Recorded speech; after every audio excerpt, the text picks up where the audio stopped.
Il est 8h14, c'est l'interview d'actualité avec un témoignage très fort ce matin alors que les morts liés au trafic de drogue se comptent par dizaines à Marseille. Vous recevez Marie Amine Kessassi qui a perdu son frère dans cette guerre absurde et qui a décidé d'agir. Bonjour et bienvenue à vous.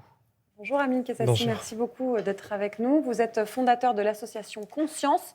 Vous vous battez pour améliorer les conditions de vie dans les quartiers difficiles à Marseille. Votre vie personnelle est marquée par un drame il y a 3 ans. C'est ça, il y a 3 ans, j'apprenais le 29 décembre 2020 que mon grand frère a été retrouvé calciné dans le coffre d'une voiture.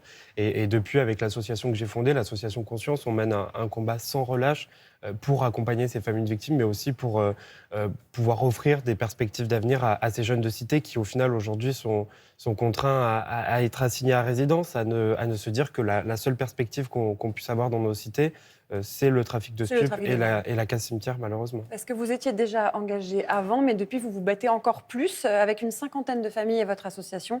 Lundi, vous avez décidé d'assigner l'État en justice pour exiger le retour à un État de droit dans vos quartiers. Pour vous, l'État vous a abandonné. Déjà, est-ce que vous avez des nouvelles depuis lundi ?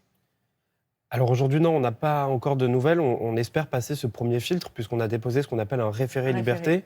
Et ce référé, il y a un premier filtre qui va juger de la recevabilité. Si 2 conditions de ce référé sont réunies, on pourra donc passer devant un juge et être auditionné. On le saura normalement dans la journée aujourd'hui. Et ce référé, pour nous, il est important parce qu'on se base sur la charte de l'environnement. Et cette charte de l'environnement, l'article 1er, il dit que chaque citoyenne et chaque citoyen sous la République a le droit de vivre dans un environnement sain. Et aujourd'hui, c'est clairement pas le cas à Marseille. Aujourd'hui, on a des familles qui assistent quotidiennement à ces scènes de guerre, qui assistent quotidiennement à ces scènes de crimes où on voit au pied de l'immeuble des enfants se faire tuer, où on a vu à Nîmes notamment un jeune de 10 ans assassiné, ce jeune Fayed. Nous, notre association aujourd'hui, elle est nationale. On est présent dans 35 villes de France. Et à Nîmes, on a pu notamment accompagner la famille de ce jeune Fayed. Qu'est-ce que vous attendez de la justice suite à ce référé, justement ? Aujourd'hui, concrètement, ce qu'on attend, nous, c'est que la justice nous redonne notre dignité humaine, c'est que la justice nous reconsidère comme des citoyens de pleine part. Et aujourd'hui, c'est terrible de dire ça. C'est terrible de dire que dans nos cités, on se sent comme des sous-citoyens, on se sent comme abandonnés. Vous dites qu'on a oublié que ce sont des humains. On a oublié c'est ça, on a oublié que ce sont des humains parce qu'à chaque fois qu'on parle d'eux, dans des médias, on a dit notamment sur l'année 2022, il y a 32 voyous qui ont été assassinés. Comment on peut qualifier ces jeunes de voyous ? On ne les connaît même pas. Parce que c'est lié au trafic de drogue. Parce qu'à chaque fois, c'est lié au trafic de drogue, mais parce qu'on oublie que derrière ces jeunes, derrière ces délinquants, comme on peut les appeler, il y a des familles, il y a des mamans, il y a des frères, il y a des sœurs, il y a tout un tas de personnes qui sont brisées, qui sont endeuillées après ces homicides. Et aujourd'hui, la seule chose que nous, on demande dans nos cités, c'est de retrouver notre dignité humaine, de pouvoir vivre normalement, de pouvoir aller à la boulangerie sans risquer de se prendre une balle, de pouvoir sortir après les courses sans risquer de se prendre une balle aussi, et de pouvoir vivre comme on pourrait vivre partout ailleurs. Alors pourquoi la justice ? Parce que rien ne marche ? Vraiment, rien ne marche ? Depuis plus de 40 ans, les acteurs associatifs marseillais, les Marseillais se sont mobilisés autour de cette question. On a fait des marches, il y a eu la marche de 83, on a fait des mobilisations, des manifestations devant la mairie, devant la préfecture. Mais ça ne suffit pas. Ça ne suffit plus aujourd'hui. Donc là, c'est votre dernier espoir. Au-delà du dernier espoir, c'est la dernière main qu'on peut tendre à l'État, c'est la dernière fois qu'on peut dire à l'État « sauvez-nous », c'est la dernière fois qu'on peut dire à l'État que les habitants ont décidé de prendre leur destin en main. On nous a souvent dit « oui, mais vous ne faites rien pour changer les choses ». Alors aujourd'hui, on assigne l'État en justice et on montre qu'on a envie d'agir, qu'on a envie de changer les choses ensemble. Alors je donne quelques chiffres quand même, 42 morts, 109 blessés, ce sont des chiffres liés donc au trafic de drogue à Marseille depuis le début de l'année, c'est un record, c'est plus en 8 mois que sur une année civile complète sur les années précédentes. Pourquoi ça ne fait que monter ? Vous, comment vous l'expliquez ça, qu'il y ait de plus en plus de morts, plus en plus de blessés ? Au-delà d'expliquer qu'il y a de plus en plus de morts, ce qu'on explique aussi, c'est qu'aujourd'hui, les auteurs de ces crimes, ils sont de plus en plus jeunes. Des enfants qui ont 15 ans, 16 ans, 17 ans, qui aujourd'hui commettent ces crimes. Alors pourquoi ? Les victimes aussi sont de plus en plus jeunes, parce que cette politique de la répression qu'on mène depuis des années, elle ne sert à rien aujourd'hui. Alors vous, ministre de l'Intérieur, vous faites quoi ? Ministre de l'Intérieur, aujourd'hui, on renvoie la police de proximité immédiatement. On met des policiers quotidiennement dans nos cités, comme ce l'était avant Nicolas Sarkozy.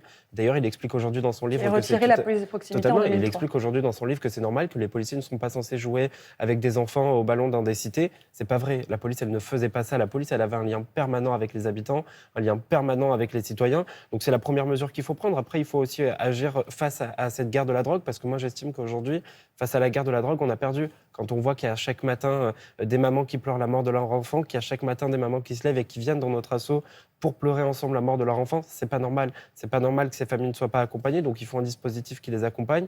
Il faut aussi réagir dans les forces de douane, remettre des moyens dans la douane, et puis La après douane, la police de proximité. réintégrer des services publics dans nos quartiers, des transports, du logement, de l'éducation et un tas d'autres mesures qui vont pouvoir permettre d'apporter juste un souffle et de permettre aux gens de pouvoir vivre aujourd'hui. C'est ce qu'on veut, nous, c'est pouvoir vivre.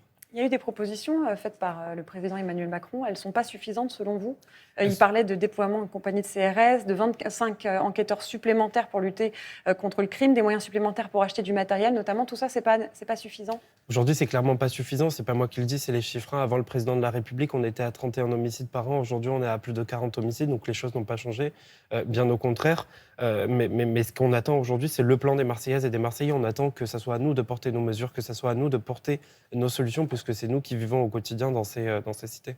Donc là, vous dites qu'en gros, c'est le peuple qui reprend l'idée du pouvoir de changer les choses.